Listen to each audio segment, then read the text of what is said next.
So, Jono, so many ways to describe that performance. Ruthless, rampant, mature. What's your assessment of that one after 90 minutes? All them words and plenty more, aren't there? And to be fair, there's some superlatives we've thrown at the lads this season. Are them words that you've just used. We've been a different class. And we've talked about this plenty of times, but even when we weren't winning games or we haven't won games, we've still put the performance in, knowing that when you perform the way we have been doing, that results will come. What we're seeing now is the culmination of them good performances, consistency, what we do on the training ground, all coming to fruition. When you come to a full-time kiddie in front of nearly 3,000 people, 2,500 people, you've got to be on your game. You have to be on your game. I've had some of my best and worst days in football at this stadium. And I think what was noticeable, because of the way we took the lead and as probably as early as we did going 2-0 up, I know they went back to 2-1, but we quiet the crowd. There was no noise. There's plenty of apathy around the place with probably the recent results that they've had. So we knew part of our plan was to try and keep the kiddie supporters as quiet as possible. It's not always done that way. If they get a goal, obviously they're rampant themselves. But from my point of view, I thought we managed the game excellently for 20 minutes. We've got the goals. Obviously, they've gone and got a goal against play, in my opinion. And then we've got the third one. And I thought for the first 10-15 minutes of the second half, the way we managed the game against 11v11 was outstanding. Because going into that stand where the supporters are generally the singers, we just managed it so well. And again, it allowed us to stay on top of the management of the game.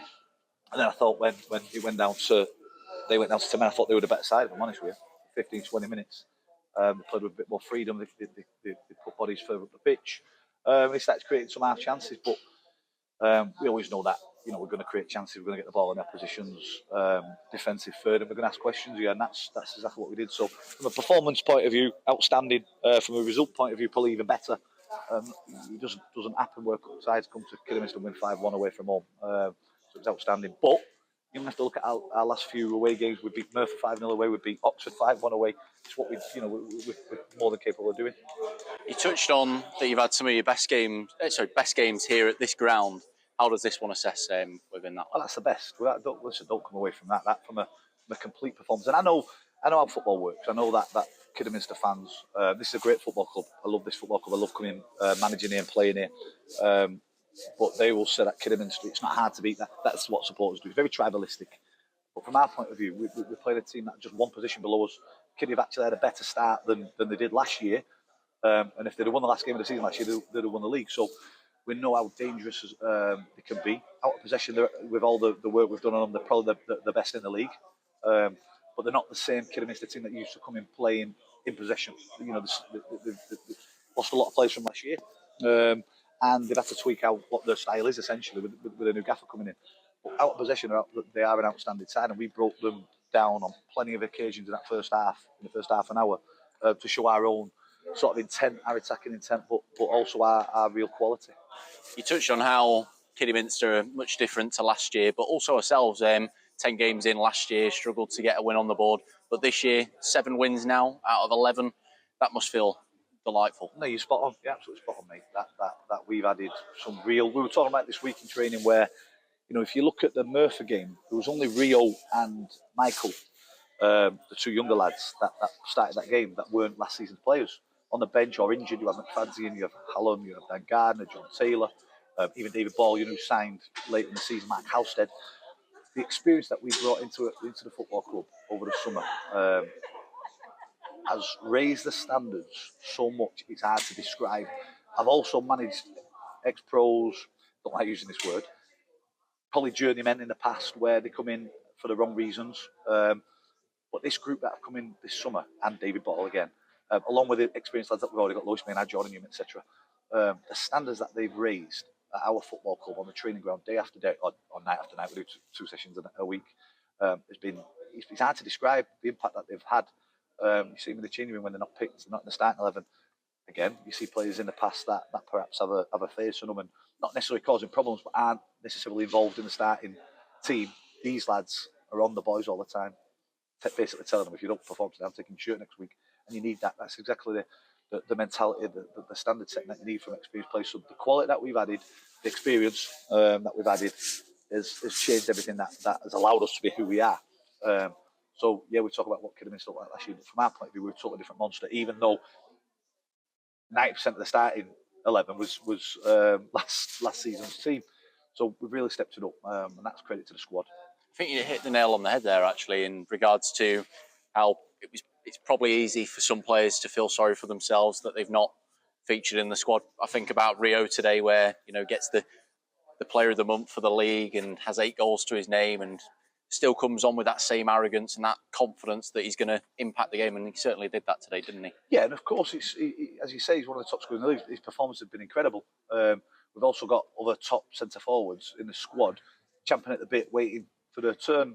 When you get this type of game, and we watch what trainings look like this week, David Ball was, in our opinion, the right way to go with John Tom. I thought he was outstanding, but it absolutely spot on again in the sense of Rio comes on the pitch there. There's no moaning. He understands why.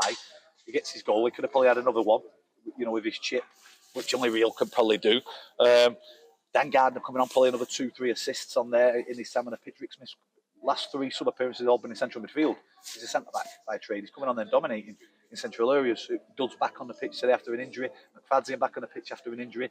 So the squad are really pushing each other, but their attitude, the body language, what they bring to the table. When we weren't winning games, and now we are winning games, is the reason we are doing what we're doing. You see the way they celebrate. Every single player's enjoying it, not as an individual, but as a team. Really pleased for the teammate and the friend that they're the ones getting the accolades, and that's what it's about. That's me and Bern have won plenty of promotions and leagues over the years. That it takes real camaraderie and teamship to have successful seasons. 5 different goal scorers as well today. You've got to be delighted with that as well. Yeah, and it's easy to say this, but if you take Rio out of the equation with his goals, with the goals, it's a bit like the first season when we took the job. The goals are spread throughout the team, throughout the squad. We're not reliant on Rio, although Rio's one of the top scorers in the league. So Rio's the cherry on the cake. Everyone else has the ingredients in there that are making us taste so good at this moment in time. But when you've got the quality of Rio as the cherry on top, he's always capable of making things happen. So Rio started on the bench. 4 other goal scorers. He comes on, gets his goal again. It's a obligatory goal that he's been doing all season. It's really hard to describe how much we're enjoying what we're doing. You go into training, the smiles on faces, and by default, we work hard on the opposition. And the amount of chances we're creating in games is, if I'm honest with you, pretty incredible. It certainly is, and I think it was quite easy at the start of the seasons for the fans to be disgruntled and upset about the few losses, but actually now they're enjoying the rewards of sticking with the process and still coming down to support the lads, particularly when it's a long, treacherous trip like this as well. So just a word on what they mean to the club. Well, we've talked about this after every game, whether it be you or Anton, when we discuss the supporters, and we're under no illusions that we're not Kidderminster and Chester and Scunthorpe and Hereford. That's not who we are. We're a working class town from a few miles outside of where Manchester United play. Our support is a core support. They travel up and down the country, however many we're here today, 40, 50 maybe. They were at Hereford. They were at Needham Market last year. They've been at Oxford this year. They go everywhere watching us. And again, I said on countless times, what we love about these away trips is we get to go over there and shake hands, have a conversation with them, give them the hugs and the thanks for the support that they give us. When things were going tough last year, you could argue when we lost the first 2 games of this season, they're stuck behind us. The smiles are there. They're all enjoying the ride. Radcliffe Football Club are 4th in the National League North. It is mind-blowing when you understand where Radcliffe has come from over the last decade or so, specifically the last 7 years. It's incredible what we've gone through as a football club. The lowest of lows, and we're having some incredible highs now. So everyone's enjoying it.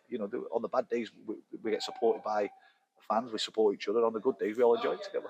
Certainly so. And now our attention turns to Bedford. I'm sure you'll enjoy this one tonight, but another difficult task on paper as well. Yes, really tough game. I don't normally do it, actually. I always said to Anton I always watch this game back before we watch the Bedford, but because we've had Saturdays for the last few weeks, I've been watching a bit about Bedford, and they're